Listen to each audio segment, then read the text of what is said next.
Salamatlar var. Kalacaklar bayramlar mı ne? Kalacaklar bayramlar mı ne? Hadi salamat bayramlar mı ne? Oo yapalım. Hadi yaxşı yaxşı salamat baba kandaysız? Bayramınız mı ne? Kanday sapa? Oo yapalım demdim kendine. Kanday yaxşı. Kanday sapa? Bayramınız mı ne? Ömrümüz uzun olsun, köp yaşamız. Buna gelmem bir çay içip koyasam ne yapma ne? Buna kapa dağısına belek biz altımızdan. Ömrümüz uzun olsun, köp yaşamız. Bizden sevimiz bol yürümüz apa. Siz yönde tarihınızda okup çıkıp bazı baldır kayabaya maktap geldim işte. Apamız ömür boyu hizmette oturdu hepçi.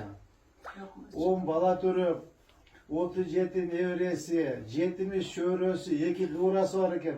Apam özüne öyle bir cüzden aşık işler yaptırdı. Vay vay siz yönde maktap gelmişsiniz apa. Bana o niye o yıltançılıktan şaşırıp olsun, her daim caşırıp günler olsun. Tileğinlerge oyla o maksatlarına жетip kalacak Martin günüm için görüp. Çoğuna çoğuna tavır bula, teyne tavır bula, göpçe şeyler çubuğlardan, caşırıklardan hiç kem bulma ola düşüncede. Tınçılık olsun, her daim elim tınç olsun, yurtum tınç olsun, ağlam tınç olsun, göktüm kadar da barda olsun.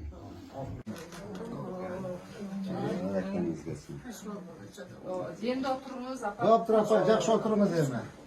Hop trapa, жақсы oturunuz, demde oturunuz apa. Rahmat şöyle. Ömrümüz uzun olsun, köp yaşayınız, rahmat apa, rahmat apa. Çoğun balası bu. Kaç yaşındasınız?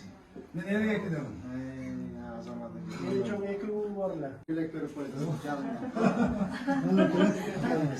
Yemek kelinde veriniz kelin gel. Kelin kaynatan karavan kelin, altın kelin. Kazdı kelin karavan ait ben bilemem varınca. Matasına utanacak.